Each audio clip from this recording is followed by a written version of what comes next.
you should be cautious because it's not his latest edition. In fact, at one point in the latest edition of the commentary on the Mishnah, he says, this is similar to what I explained in the Moreh Nevuchim, which he wrote at the end of his life. After he wrote the Moreh Nevuchim, he changed the commentary on the Mishnah again. So the edition that I'm using is from the last manuscript. So the Meiri as well. If the Meiri had seen the updated version to the Rambam, we would have changed a lot of. Well, this is the Maor edition, and in the first volume they have a 90-page introduction. They tell you the ways it went through. Have pages where he crossed out things and put other things in. There's a place where Rabbi Akiva Eger saw the contradiction between the commentary of the Mishnah and the Mishnah Torah, and he struggled to be able to overcome it. What he didn't know was that later the Rambam changed the commentary in the Mishnah. He just changed it because he changed his mind.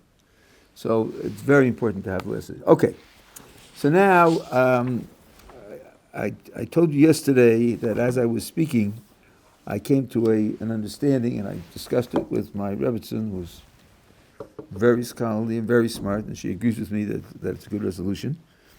The idea of the barriers between a person and the Kodesh Baruch Hu being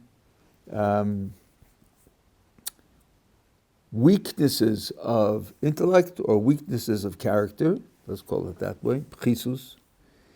And at one point it says that people have different, prophets had different levels of barriers between them and the Kodesh Baruch Hu. And Moses had only one such barrier, and it was clear. So if it was clear, why is it a barrier? We asked.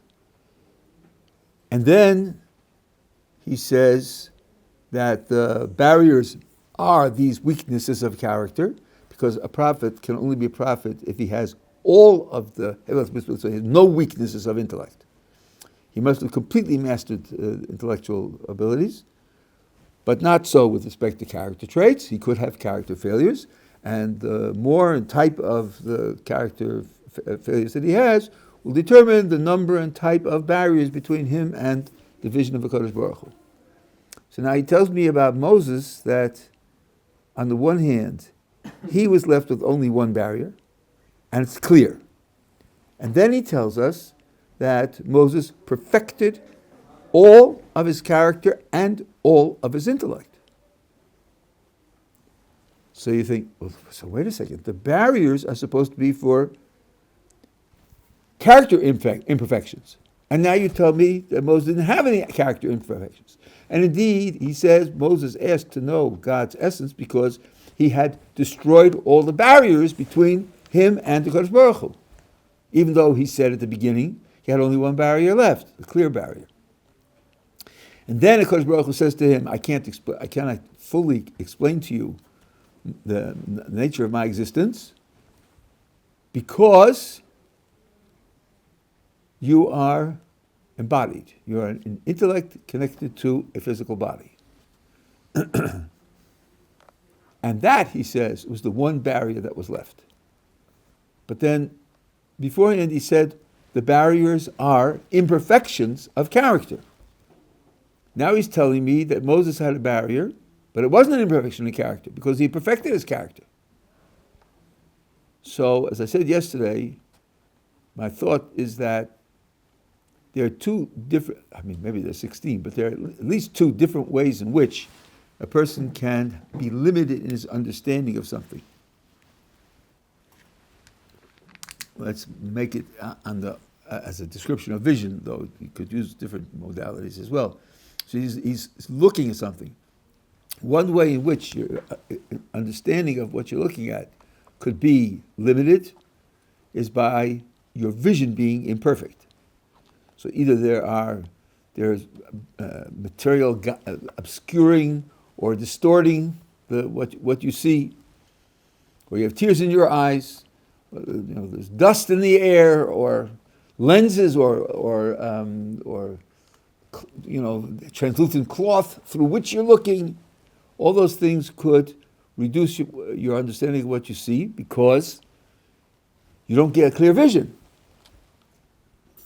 Those are the barriers that are created by character failures. And I told you about the Tzaddik who said that you see your own reflection in the glass, so your reflection in the glass gets in the way of what you want to see on the street. It distorts it. Moses didn't have any of that. He perfected his character entirely. There was nothing in him that was a barrier to what he was seeing. So what was left, he says, is that he was embodied, which, as we said, and the Rambam says explicitly, means that after death, when you go into the world to come without a body, that barrier isn't there. And when that barrier isn't there, then you can understand. You can understand the existence of the Creator fully. So what is this final barrier, which isn't that kind of barrier? So I think it has to be a barrier not from the side of the incoming vision, but from the side of the intellect that receives the vision and its ability to understand it. It may get all the information correctly, but that doesn't mean it's understood. You hear people talk about something, people who are experts, and you hear the words, and you speak English, but the concept doesn't go through clearly for us. Because if I tell you that there are two different infinities, one bigger than the other, unless you've learned transfinite mathematics, that ought to be utterly mystifying. Two infinities, one bigger than the other? What could that possibly mean? And to you, it doesn't mean anything. It's just words in English, but there's no concept behind it because it's just impossible to grasp. I used to teach it for a living, so I tell you, there is such a subject, just that you don't know it. So now, the way I understand what the Rambam is saying is that the intellect, while you're alive, what's called Adam in the verse, Lo yirani ha'adam v'chai, a living person cannot see me. The intellect is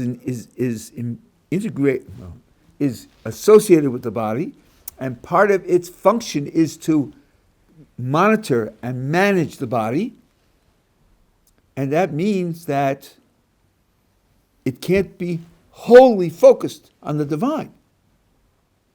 It has to keep the heart beating, otherwise the person's going to die. And nutrition, and balance, and breathing, and oxygen in the blood, and all the rest. And what's required to understand HaKadosh Baruch Hu is two things. Number one, no barriers to the vision, but number two, so to speak, the internal processing. And an intellect that's connected to the material doesn't have full internal processing to be able to deal with the vision. So I think that's a way of explaining what he said there, and I think it's really extremely important.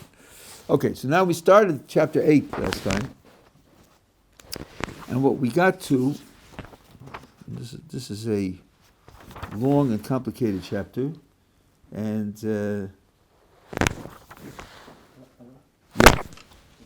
sorry. Could we sort of see that filter as the imperfection of the body, and as the source, like as if it's the body's condition from which all the other veils and filters. I didn't get your first word. The what of the body? The imperfection. Imperfection? Of the body. It depends on what you mean. If you mean that having connection to the material inherently creates a limitation, yes. If you mean this body's out of control, but if you trained it and raised it up and gave it more control and more elevation, you could overcome it, then no. Because the verse says, you cannot see me and live. Mm-hmm. That means no one alive can do it. Even Moses on Mount Sinai, where he didn't eat and didn't drink and didn't sleep, by the way, either, one verse says, but his body was still functioning. And he couldn't get it. It was that condition in which he asked the Kadosh Baruch Hu for this vision. He said, no, you can't have it. So it's the effect, and maybe even the word imperfection isn't a good word, because imperfection connotes that something's wrong. Nothing's wrong. This is the way. Let me just expand on this idea, because it's an idea that applies in many places. you get a gift in the mail, and you open up the wrapping and you see a box, and on the box is a beautiful picture. Wow, somebody sent me this beautiful picture. That's really very nice. You open up the box, and inside the box you find 150 oddly, uniquely shaped pieces of cardboard. What? Some kid got to the picture and carved it up. That's what happened. What a tragedy. There's such a beautiful picture. Well, and it's destroyed, the thing is destroyed. Where's the picture? What you don't happen to know is that this is a puzzle that you put together to get the picture. So it's perfect. It's a perfect puzzle. You thought it was a picture. No, it's not a picture, it's a puzzle. And as a puzzle, it's perfect because all the pieces will fit together. They're made to fit, they're not just randomly shaped. And when they fit them together, you'll get the picture. So something can be in and of itself incomplete, disconnected, scattered, and be perfect. Where the word perfect means perfect for its job, perfect for its purpose. So HaKadosh Baruch Hu creates this world, and our sources tell us that He created the world unfinished, with unrealized potential. So if you look at it naively, you say, why would an all-powerful, all-knowing, all-good being create something unfinished? Why didn't He finish it? The answer is, the project is that we should finish it. And it's exactly right. The amount of that He left unfinished is exactly the right amount that we can and should fulfill. So the world is exactly right in that respect. Now you say the connection of the intellect to the body produces a limitation on what the intellect can understand. That's not an imperfection, because the HaKadosh Baruch Hu wanted specifically that connection and specifically that reduction in understanding for man to be able to function in this world where he has to function. So the setup is perfect for its purpose, even though the intellect is retarded in that way. Of course, according to the Rambam, when you get to the world to come, you don't have any physical existence, and then the intellect doesn't have this handicap, and then the intellect can understand the HaKadosh Baruch Hu. He says that explicitly in the 8th chapter of Laws of Tshuva, that Nehenim Miziv HaShechina, enjoying the shine of HaKadosh Baruch Hu's presence, which is a phrase from the Talmud which is quoted endlessly, according to Rambam, that is, enjoying the understanding of what HaKadosh Baruch Hu is. Hasagas Amitaso. So to call it an imperfection is a prejudicial word. It's the partial setup for this world, for the way in which HaKadosh Baruch Hu wants us to operate in this world, and will lead to that state afterwards. Yeah. Is a comparable metaphor? I heard there was like a mathematical idea where there's a world called 2D land, where 2D objects can only see things flat, and when a 3D object passes through, Flatlands, yeah. Right, they only see things increase, contract, get bigger and then contract. That's right. Is that a similar thing that we're in a world which is an inherent limitation to seeing the bigger picture, because we see time in a linear way, so we can't see how everything connects with each other and. I don't think that's the right analogy. I think the analogy is less specific than that. I think you're right. There is a certain limitation involved. The way I explain the limitation is that, according to the Rambam in the end of the first chapter here, the soul is an entity that has a certain power, and that power enables it to relate to various things in various ways.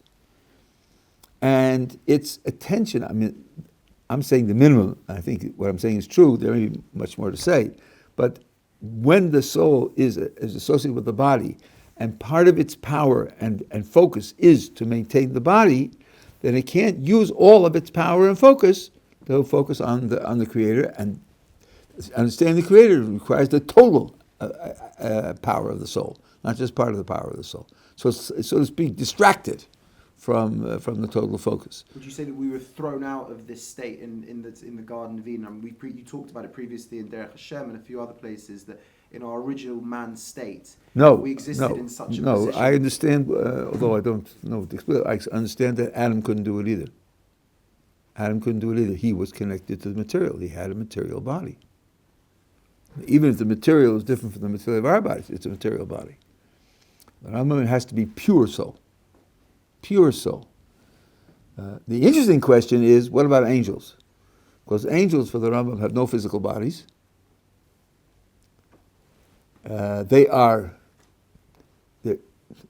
You could call them purely spiritual. They're tzura in his terminology.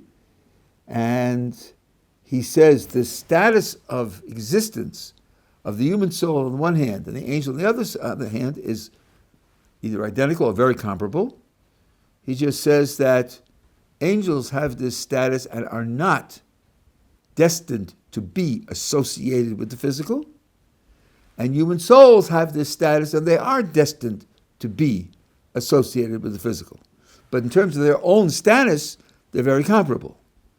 So then the question would become, if that's true, can the angels understand the true nature of the Creator, since they don't have and never had bodies to limit them? I take, although I don't know him, I don't know if the Rambam ever says explicitly that angels don't have it, but I take it from, what I'm telling you now, I believe it, but I'm not sure that I'm right, that only human beings after death can get that perfect understanding of what HaKadosh Baruch Hu is. So there must be something about spending the period of time of the soul connected to matter, which gives a human being a status that the angels don't have. What could that status be? So again, I'm just using the elements that I know. The elements I know. My use is my use. Angels are like one-dimensional creatures. Each angel its nature and existence is a certain job that it does. The word malach in Hebrew does not mean messenger, even if that's what it says in your English translation. Many malachim do things that they're not carrying messages from one place to another at all. Malach is like the word shaliach. Shaliach means agent. It's a thing that acts, and its nature is given by what it does. And each malach does only one thing, and there's only one malach that does that thing. There's one malach that heals, and that malach only heals, doesn't do anything else. So that means malachim are extraordinarily narrowly defined. And I think that also prevents understanding. There are midrashim that describe certain things that the malachim do and mistakes that they make, and some of them are based on tunnel vision. You know, the malach sees something, and what he sees correctly. He's not making a mistake, but he misses a lot. And because he misses a lot, his ultimate conclusion is a wrong conclusion. Menashe was a king, and who dedicated much of his life to terrible evil. He put idols in the temple, and he encouraged idol worship, and so on and so on. The end of his life, he did tshuva. It says in Divrei Hayamim. And the question is, when he dies, what's going to happen? So the Malachim said, we know that Kodesh Baruch Hu has a principle of tshuva. And a person does tshuva, he can't be punished for anything he did. That's a principle Kodesh Baruch Hu has, but not for him. Not for Menashe. That's going too far. He stepped over, every red line there is.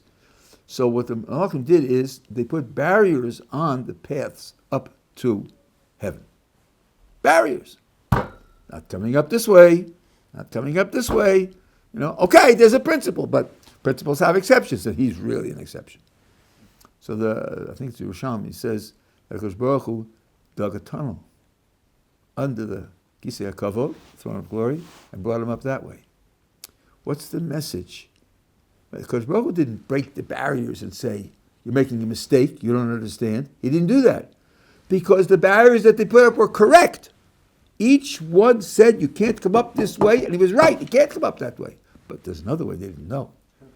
So the conclusion that they drew was an incorrect conclusion. This is a symptom of the narrowness of their scope, and I think the narrowness of their scope prevents them from having a grasp of what HaKadosh Baruch Hu is. So why did he get this exemption? Why didn't he still get to go to heaven? Because he did tshuva. At the end of his life? Yeah. Last thing he did is he destroyed all the idols.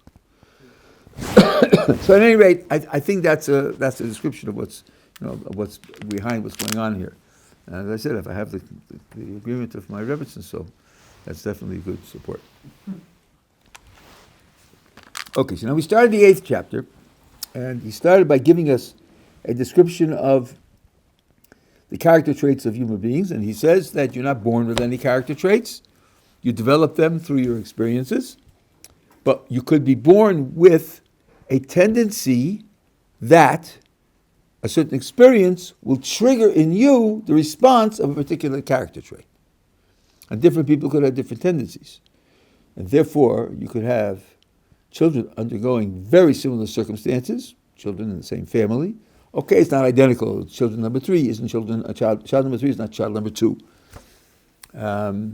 But come out with quite different character traits because there's an inborn tendency to respond to the things that happen in different ways. So let's say you have parents who are strict. Some children find strictness a challenge, and they have spirit, and they work to live up to the strictness, and when they get the praise for doing so, they feel successful, and they feel close to the parents. Other children can take the strictness as distancing, and as a lack of caring, and a lack of love, and they can become broken by it. It can be for the very same stimuli, with a very different reaction. That's how character traits come into existence. You're not born with character traits, but you're born with the tendency to respond to environments in various ways. Of course, if you vary the environment, you'll vary the response. Okay, that's what Rambam told us. Now the question is, why did he tell us that? Well, he himself says, well, why did I bother giving you this lecture in psychology, child psychology? What brought me to discuss this with you, to clarify this for you, is that you should not be misled by astrology, of which there was a great deal in the Rambam's time. You should not be misled by astrology. Those who analyze the stars and the effect of stars on human beings, and in particular, they analyzed the conditions of birth. And they said if the stars are in a certain particular structure at the condition of birth, that determines the lifetime of the child. It determines what he will do, what he will learn, what he will become, his character development, his political affiliations, his handling of money. Everything is determined at birth by the star formations that were present at the conditions of his birth. And therefore it means he has no free will. Everything that he does is predetermined. And the pre there is important. And he says, you should know, he's writing to a reader, you should know that the unanimous position of our sources, and he says, the sources from the philosophers, we saw already in the 6th chapter where he brings the philosophers in, that's not true. The truth is that man's behavior is under his control. And it's a matter of his own free choice. Nothing forces him. Now, that doesn't mean to say there aren't things that happen to you. Sometimes a person faints and collapses. And sometimes you have a muscle twitch, or you get a cramp, and that affects your. But those aren't actions. Those are the things that happen to you. And the rest of your life, where you're not crushed by some external thing, or you trip on something and fall, or somebody pushes you and you fall. But those aren't actions. The actions that you perform are motions of the body which are produced by your free choice. These astrologers will tell you that free choice is just an illusion, and everything is predetermined.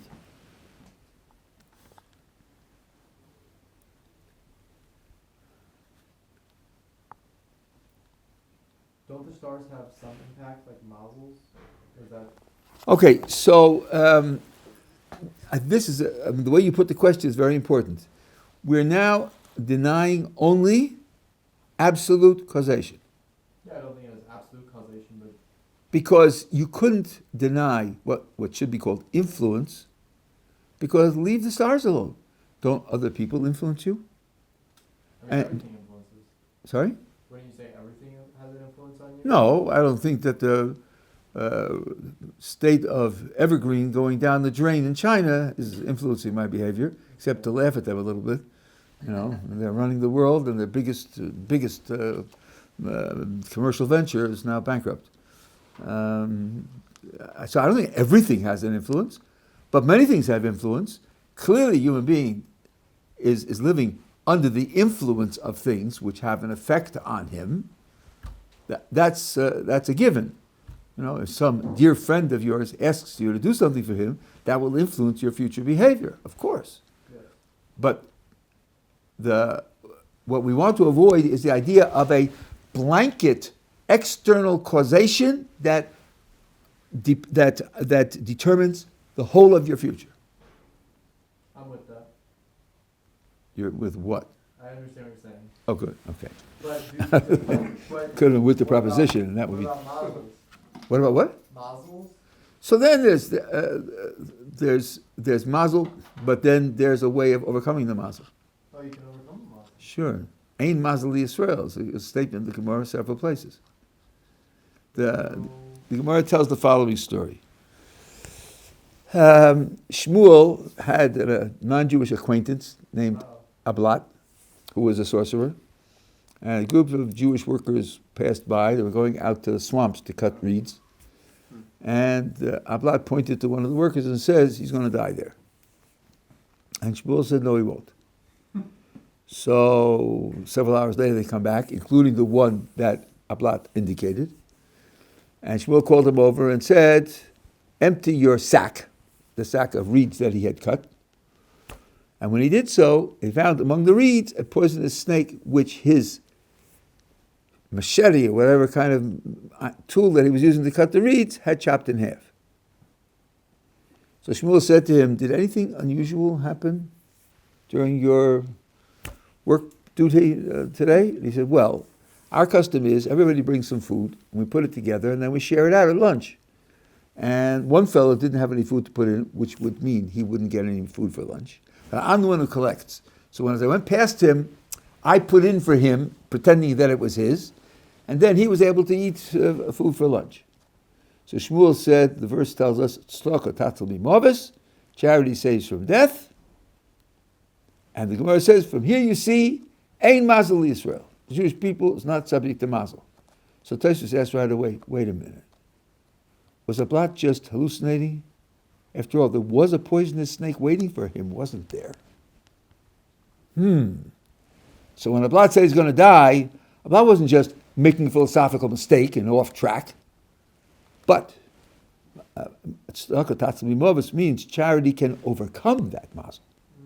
So a mazel is like a decision in a lower court. A decision in a lower court isn't zero. The fact that you can appeal doesn't mean it's zero. It means you spend a lot more money and extra time and effort. And it means that a higher court has a certain reluctance to overturn the decision of a lower court. So there's a certain inertia built up that this is what's going to happen, but it's not absolute. So that's what. So ein mazel Yisrael means we can overcome the mazel, not that there is no mazel. Now, it means other things in other cases, the sar and not having a sar. It means various things. But the idea that there is a predetermined fate for a person, and certainly in detail, is something that we absolutely reject. But you would One take the second. You might have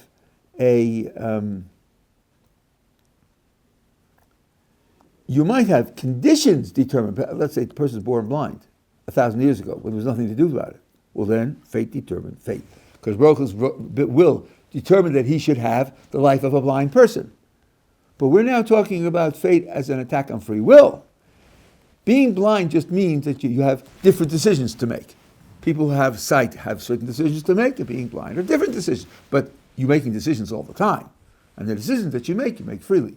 So the question here is whether there's something that would undermine our understanding that we make our own free decisions, and the conditions of life won't do that.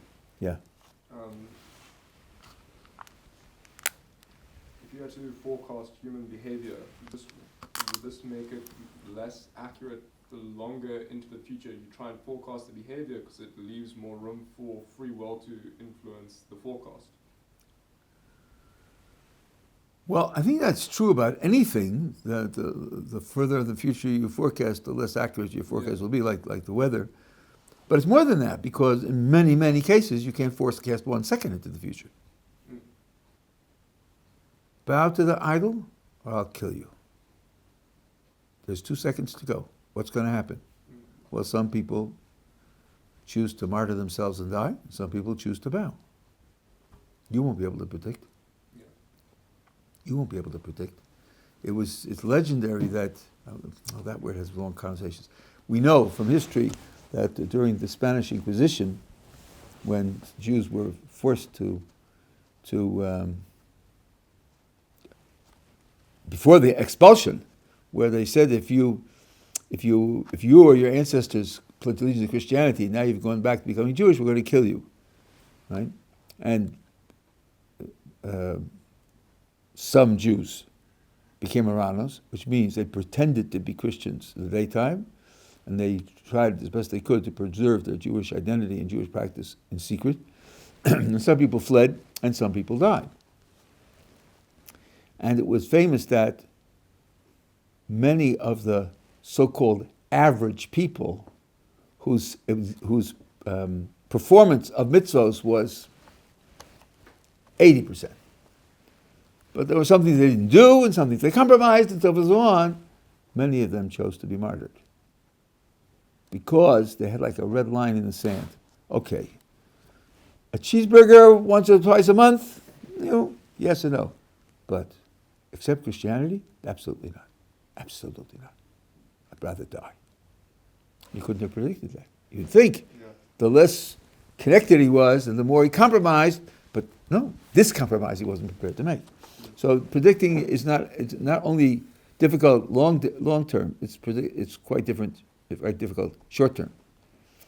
When I was very young, I was very timid, and my father saw that I might have trouble, especially being male rather than female, and he said, I want you to take up wrestling, which I did. And it was a wonderful gift, because I definitely became much bolder. I remember there was a bully. This was in high school, and he pushed people around, and he started pushing me around. And I said, we were sitting on the stands like in a football stadium, and I went down to the ground and I said, "Come down, let's fight it out." He chickened out. I didn't know what was going to happen.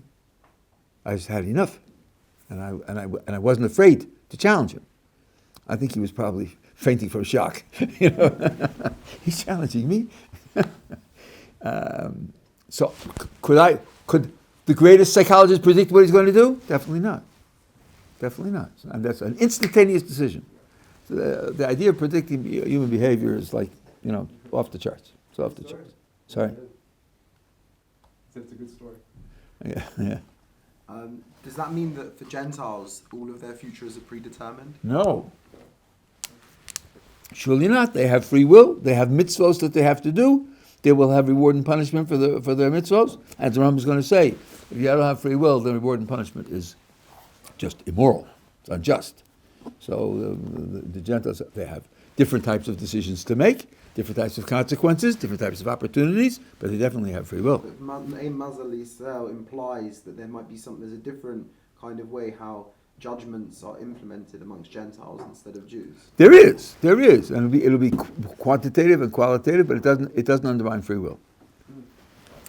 Okay, so let's go on. He has his proofs from the tradition that the tradition rejects this idea that we don't have free will, and they're very interesting in and of themselves.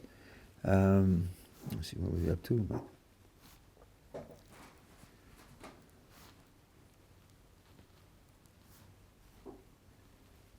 Okay, now he says the idea of learning and the idea of exercising self-control. Take, for example, learning to be a shoemaker or learning to be an economist or whatever. Why would you bother? Why would you make an effort? If it's already determined by the stars that you'll be an economist, then you'll be an economist, whether you study the material or not, whether you learn the material or not.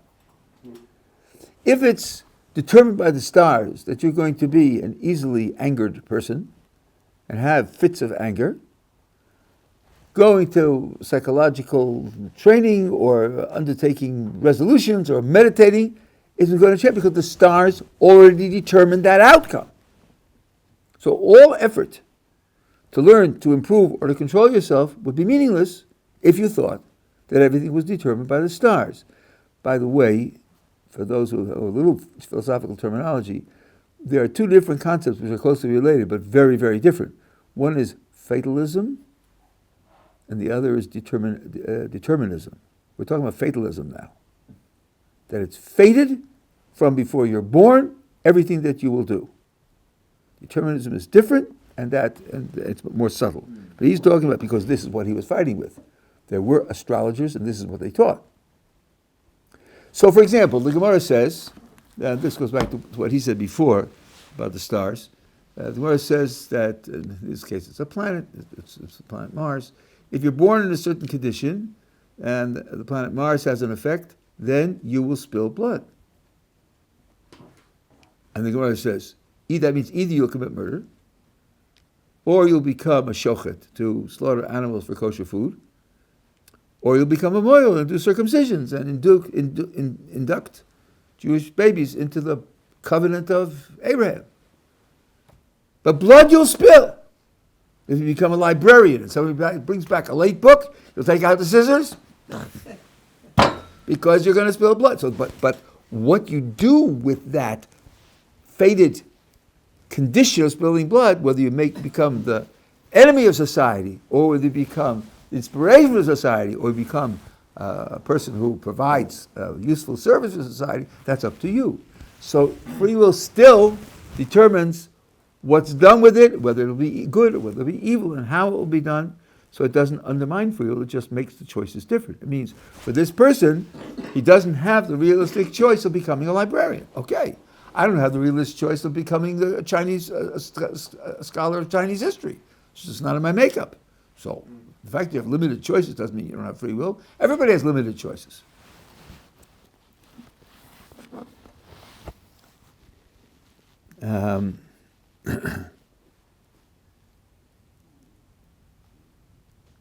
So learning and exercise self-control would be useless if you didn't have free will, if you were fated to do what you do.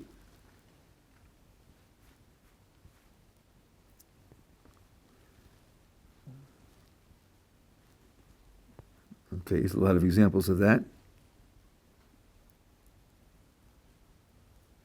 And then, what about reward and punishment? Reuven killed Shimon. What are you going to do? You're going to blame Reuven, and you're going to punish Reuven. But he couldn't have done otherwise. It was fated that he's going to kill him. And the Rambam here goes with the principle. In modern philosophy, the principle is controversial, but it is a recognized principle, and that is that to be responsible for what you do, you must have been able to do something else. Against Harry Frankfurt, for those who know. You know, when somebody criticizes someone, says, you did X, what a terrible thing to do, a natural answer is, well, what would you have me do instead? And if the critic can't say, you did X, you should have done Y, if he can't provide a Y, then the person says, well, you see that X was the only thing I could do. So why are you blaming me? Why do you want to punish me in some way? There wasn't anything else that I could do. So according to the astrologers, there's nothing else you can do. If that's true, then all moral interaction is meaningless. not only is it's not only meaningless, it's these two things they don't fit well together, but on the one hand it's meaningless, and the other hand, if you act it out, what you're acting out is unjust, because according to your principles of morality, you too recognize in cases where he couldn't have done anything else that he shouldn't be punished. And there's a little subtlety here. Couldn't have done anything else doesn't just mean he wasn't physically able. But if he didn't have the information that anything was wrong, nothing else could be expected from him. Why did you press the button? Because it's the 5 o'clock button. And that's what I do every day at 5 o'clock. I press the 5 o'clock button. But it was wired to the bomb, and the bomb exploded and killed people. Yeah, I know, but I didn't know. And it was the 5 o'clock button, it's 5 o'clock. That's what I do at 5 o'clock. Could he have done something else? Sure, he could have not pressed it, but there was absolutely no reason for him not to press it. He had no clue, and there was no way for him to have a clue. It was secretly wired to the bomb. So it's where you couldn't have done otherwise, or you couldn't have been expected to do otherwise, where you say, if so, punishment is inappropriate. Reward and punishment is one of the most fundamental principles of the Jewish religion, and there are scores of places in the Tanakh, maybe hundreds of places where it talks about it, and all of that is going to become useless if you think that your actions are fated. So that's one of the proofs that the tradition rejects the idea of astrology and fate.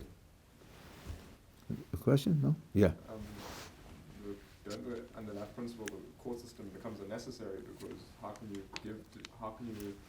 establish reward and punishment if the actor had no choice to do anything other than what was destined? Yeah, what you're saying is correct, but what he's doing now is showing that the Jewish tradition rejects this idea. Oh, okay. Right? And therefore he's taken from Jewish sources.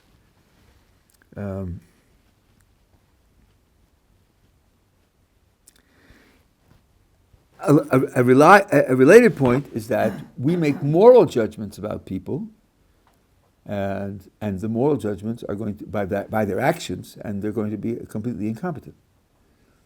This person who kills what looks like cold blood, and we say that what he did was evil, and it indicates that he is evil.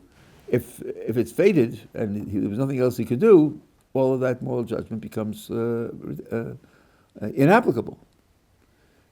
And the Torah engages in moral judgment all the time.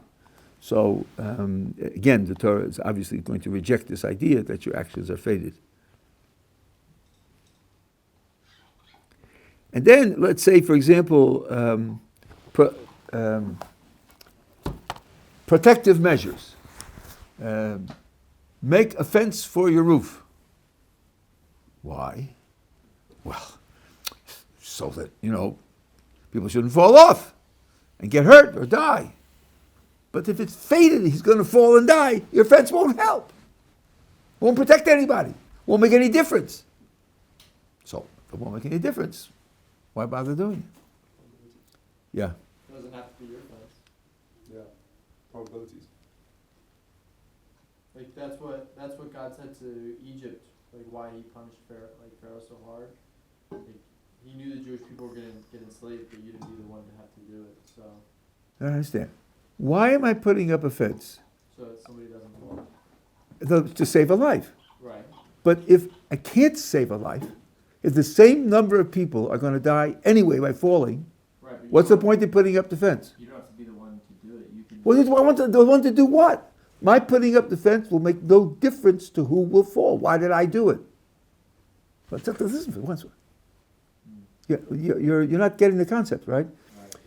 I only do it if, when I don't put up a fence, he trips and falls. Had I put up a fence, then he would have been saved, and therefore I made a difference.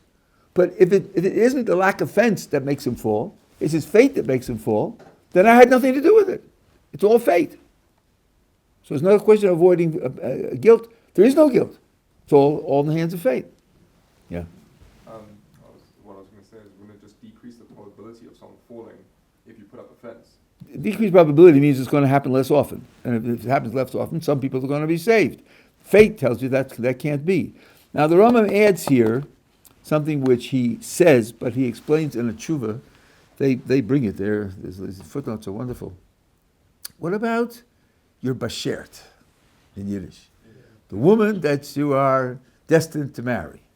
And isn't there a voice that proclaims, the Gemara says, 40 days before the formation of the child, that this one's going to marry that one? What about that?